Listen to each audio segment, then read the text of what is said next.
Hello friends, तो चलिए आज का क्लास स्टार्ट करते हैं। आज की क्लास में हम लोग पढ़ेंगे राजेंद्र प्रसाद द्वारा रचित भारतीय संस्कृति, जो एक इनका शीर्षक है भारतीय संस्कृति।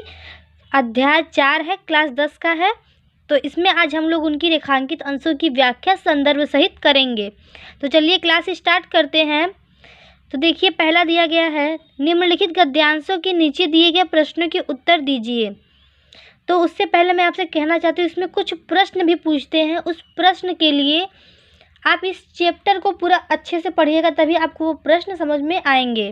तो चलिए अब इसका रेखांकित अंशों का व्याख्या करते हैं संदर्भ सहित। तो दिया गया है पहला, अगर असम की पहाड़ियों में वर्ष में 300 इंच वर्षा मिलेगी तो जैसलमेर की तप्तभूमि भी मिलेगी, जहाँ साल में 2-4 इंच भी वर्षा नहीं होती। कोई ऐसा अन्न नहीं जो यहाँ उत्पन्न न किया सकते अन्न नहीं जो यहाँ उत्पन्न न किया जाता हो। कोई ऐसा फल नहीं जो यहाँ पैदा नहीं किया जा सके। कोई ऐसा खनिज नहीं जो यहाँ के भूगर्भ में पाया जाता हो, और न कोई ऐसा वृक्ष अथवा जानवर है जो यहाँ पर फैले हुए जंगलों में न मिले। यदि इस सिद्धांत को देखना हो तो अब हवा का असर इंसान के रहन सहन, खान पान, वेशभूषा, शरीर और मस्तिष्क पर पड़ता है, तो उसका जीता जाता सबूत भारत में बसने वाले भिन्न भिन्न प्रांतों के लोग हैं। तो देखिए, पहला प्रश्न दिया गया है, उपयुक्त गद्यांश का संदर्भ लिखिए। तो इसका संदर्भ आप लोग एक बार सुन लीजिए। इसका संदर्भ होगा, प्रस्तुत गद्यांश हमारी पाठ्य पुस्तक हिंदी गद्य के भारतीय संस्कृति नामक पाठ से संकलित है या लिया गया है, जिसके लेखक या रचयिता हमारे डॉक्टर राजेंद्र प्रसाद जी हैं। ऐसे आप लिख सकते हैं। देखिए दूसरा क्या दिया, रेखांकित अंश की व्याख्या कीजिए। तो आइए इसका व्याख्या करते हैं। दिया गया है कि वाह आब हवा का असर इंसान की रहन सहन, खान पान, वेशभूषा, शरीर और मस्तिष्क पर पड़ता है।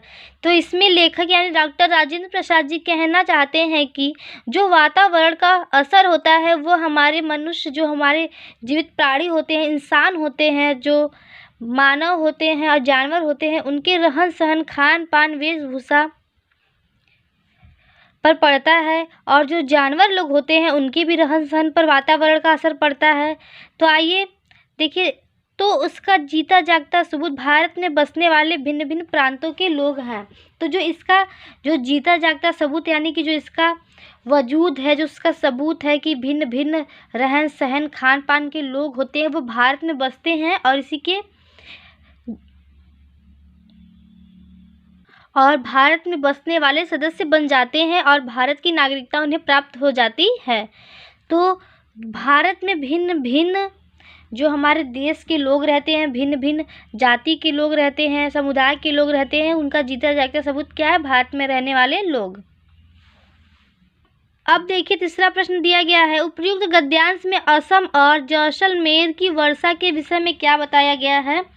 तो इसमें बताया गया है कि जो जैसलमेर की तप्तभूमि होती है वहाँ पे हर साल 2-4 इंच भी वर्षा नहीं होती है, और असम की पहाड़ियों में 3 इंच वर्षा मिलती है, 300 इंच वर्षा मिलती है, और जबकि जो जैसलमेर है वहाँ पे 2-3 इंच भी वर्षा नहीं मिलती है। तो अगला देखिए दिया गया है, भिन्न भिन्न धर्मों के मानने वाले भी जो सारी दुनिया के सभी देशों में बसे हुए हैं यहाँ भी थोड़ी बहुत संख्या में पाए जाते हैं, और जिस तरह यहाँ की बोलियों की गिनती आसान नहीं, उसी तरह यहाँ भिन्न भिन्न धर्मों के संप्रदायों की गिनती भी आसान नहीं।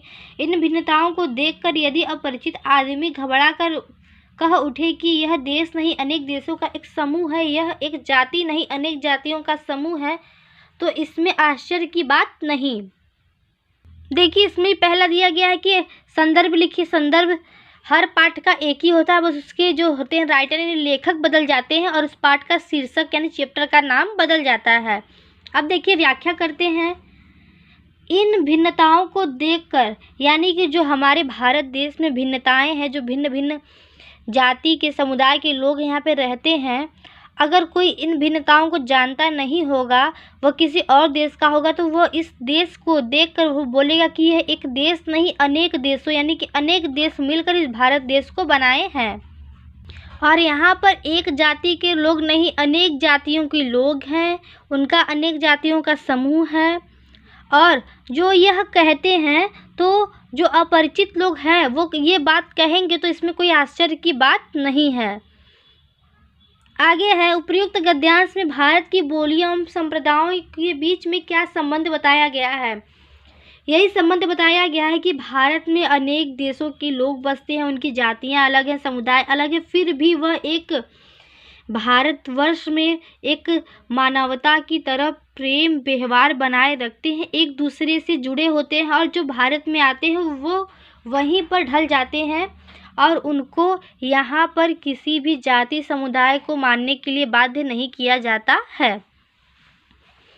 अगला देखिए क्या दिया गया है, यह केवल एक काव्य की भावना नहीं बल्कि एक ऐतिहासिक सत्य है जो हजारों वर्षों से अलग अलग अस्तित्व रखते हुए अनेकानेक जलप्रपातों और प्रवाहों का मंगल स्थल बनकर एक प्रकांड और प्रगाढ़ समुद्र के रूप में भारत में व्याप्त है, जिसे भारतीय संस्कृति का नाम दे सकते हैं।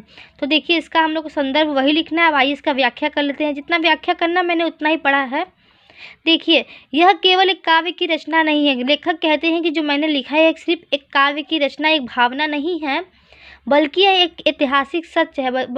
एक ऐतिहासिक सत्य है जो हजारों वर्षों से अलग अलग अस्तित्व रखते हुए भी अनेक जलप्रपातों और प्रवाहों को मिलकर एक संगम स्थल बनकर उसे अत्यधिक गहरा समुद्र के रूप में भारत में व्याप्त है, जिसे हम लोग भारतीय संस्कृति का नाम दे सकते हैं।